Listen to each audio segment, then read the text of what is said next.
Hello everyone, this is my Mortar usage tutorial because I've just unlocked the Mortar and I've been having great fun using it, so I thought I'd put up a video to let you guys see how I use it and how I think it should be used.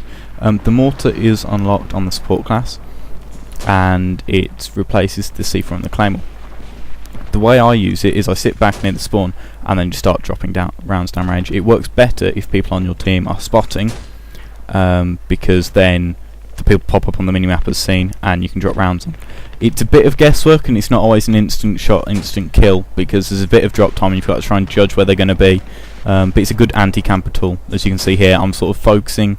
The main place is to focus with it when you're attacking. At least you're not helping the team, but it's good fun, is you focus on around the bomb sites and then any sniper spawns. So as you see there, I've dropped it onto some guy. The way I see of using the Mortar is the sort of three different types. You've got your aggressive, your defensive, and then just sort of your counter Mortar role, which shows up later on. The way I personally use it, well, the other way you need to use it is by sitting back within where your spawn section is, where the enemy can't actually access, and this enables you to drop rounds downrange relatively safely without being at risk of being injured, basically, from people flanking you and shooting you, which I show a failure of mine at the end. There's a couple of ways I sometimes shoot it. Sometimes I sort of, as you see here, take it quite slowly, or sometimes I load one in the tube and then start dragging it across and just sort of hope it'll fall somewhere. The closer it is, the quicker you get the full range down, so it's useful to be slightly further forward. However, you then expose yourself to the vulnerability of people attacking from out of the sides, which, unless you're with teammates, is rather difficult. Another problem with the Mortar I find is that the actual grouping or the explosive damage is quite low, so you have to literally pinpoint your shots on and then hopefully you'll get someone, but it's not always a guaranteed kill if you hit close. One of the main places to use it on a map is on choke points. This isn't really very well shown on Metro, but one of the better points to use it on would be Cien Canals, I believe, where you've got the one bridge for the objective and you can sit back and just drop rounds downrange. One essential part is it has to be placed on level ground, which I failed to do here because I'm a moron. The thing is, when you place it, it shows up yellow when you can place it, but if you try and place it and then you move, because you move slightly to the left every time you place it, it then means that it becomes red and is unplaceable, basically, which is a bit of a pain. Another thing you need to do when using the Mortar is obviously move, because if someone else on the other team is using a Mortar, they can pinpoint your position and shoot you out with counter mortaring, which does not end well, because you're not really a movable target unless you up sticks and move, and then you just get a Mortar on you.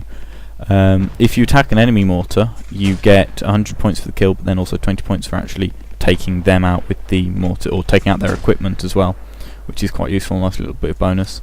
Say get another Mortar kill. So as I've seen here, you'll see on the minimap that is an enemy Mortar symbol, and as of now it pops up when he shoots, because it's obviously that's where the Mortar is, and my round drops down and it should kill him. There we go. I'll fire another round just to make sure. The delay between them is quite slow, but because I know they now have an enemy Mortar, I've picked up my stuff and I'm now displacing, so that if he tries to strike where I was previously, it's not going to cause me any damage. This is the point I've come too far forward realistically at this point, and also because I've got cover to my one side, I'm limiting where I'm able to sort of shoot, which was a flaw that I didn't really think of at this point, but I've now realised is a bad idea. There's another one, as you see. It's useful for getting high KDs, but you need to know how to use it effectively.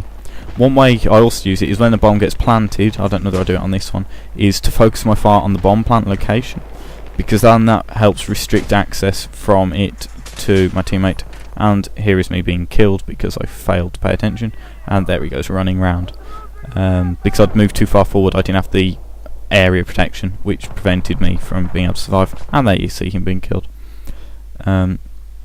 So as you see, we're now down to the one objective, and I think I spawn and run forward. I enjoy using the Mortar, but it's sort of tailored more specifically to certain types of maps and sort of areas. I was thinking it'd be fun to place it in here, but for some reason that's not classed as level ground because you're at the bottom of a crater, which is kind of disappointing.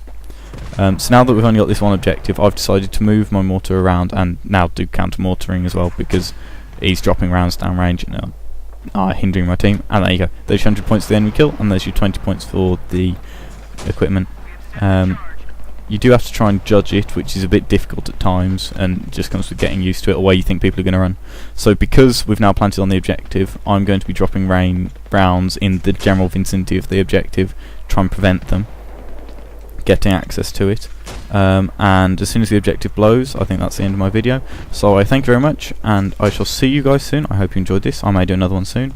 And like and subscribe. Sayonara.